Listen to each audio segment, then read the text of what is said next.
بسم اللہ الرحمن الرحیم۔ حضرت سلمان رضی اللہ تعالیٰ عنہ کہتے ہیں کہ نبی کریم صلی اللہ علیہ وسلم نے شعبان کی آخر تاریخ میں ہم لوگوں کو وعظ فرمایا کہ تمہارے اوپر ایک مہینہ آ رہا ہے جو بہت بڑا مہینہ ہے، بہت مبارک مہینہ ہے۔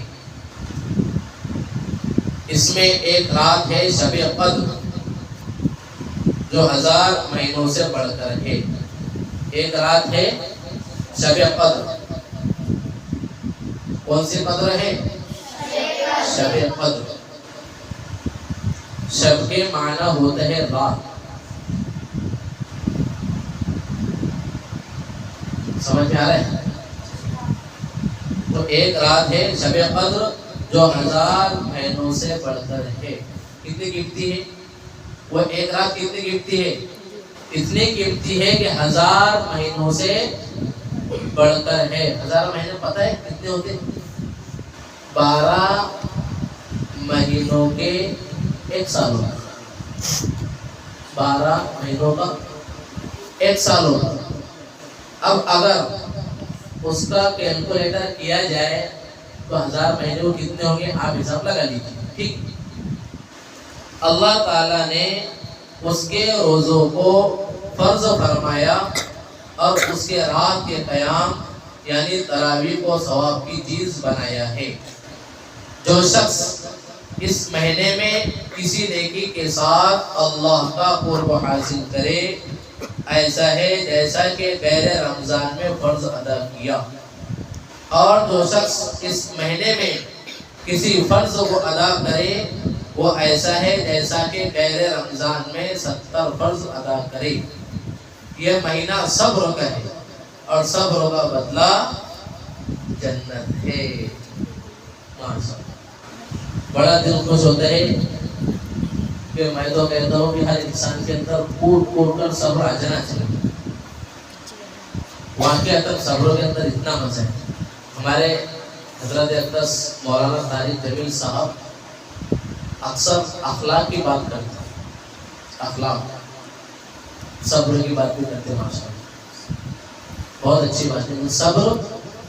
تو یہاں پر صبر کا بدلہ جنت ہے۔ کیا ہے؟ جنت ہے، جنت۔ اور یہ مہینہ لوگوں کے ساتھ غمخواری کرنے کا ہے۔ اس مہینے میں مومن کا رزق بڑھا دیا جاتا ہے۔ کون سے مہینے میں؟ اس مہینے میں مطلب رمضان کے مہینے میں مومن کا رزق بڑھا دیا جاتا ہے۔ ماشاءاللہ بہت اچھی بات ہے۔ جو شخص کسی روزے دار کا روزہ افطار کرائے اس کے لیے گناہوں کے معاف ہونے اور آگ سے خلاصی کا سبب ہوگا، اور روزے دار کے ثواب کے مانند اس کو ثواب ہوگا، مگر اس روزے دار کے ثواب سے کچھ کم نہیں کیا جائے گا۔ صحابہ رضی اللہ تعالی عنہ نے عرض کیا کہ یا رسول اللہ صلی اللہ علیہ وسلم، ہم میں سے ہر شخص تو اتنی وسعت نہیں رکھتا کہ روزے دار کو افطار کرائے۔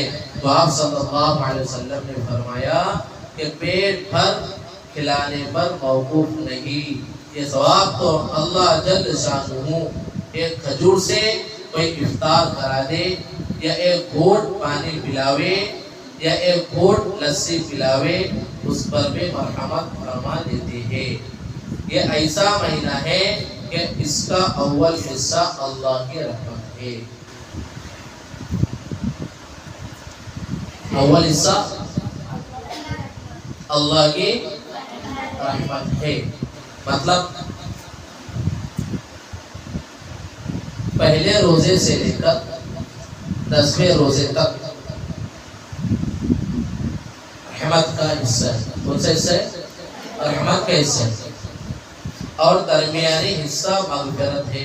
درمیانی مطلب 11 روزے سے لے کر 20ویں روزے تک۔ اور آخری حصہ آگ سے آزادی ہے۔ آخری کا کیا مطلب؟ 21ویں روزے سے لے کر 30ویں روزے تک۔ آگ سے آزادی کا ہے۔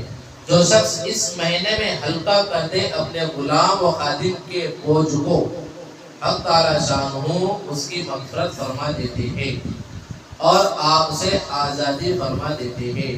اور 4 چیزوں کی اس میں کثرت رکھا کرو، جن میں سے 2 چیزیں اللہ تعالیٰ کی رضا کے واسطے اور 2 چیزیں ایسی ہیں جن سے تمہیں چارہ کار نہیں۔ پہلی 2 چیزیں جن سے تم اپنے رب کو راضی کرو وہ کلمہ طیبہ اور استغفار کی کثرت ہے۔ 2 چیزیں کون سی کہا گیا اس کے اندر حدیث کے اندر؟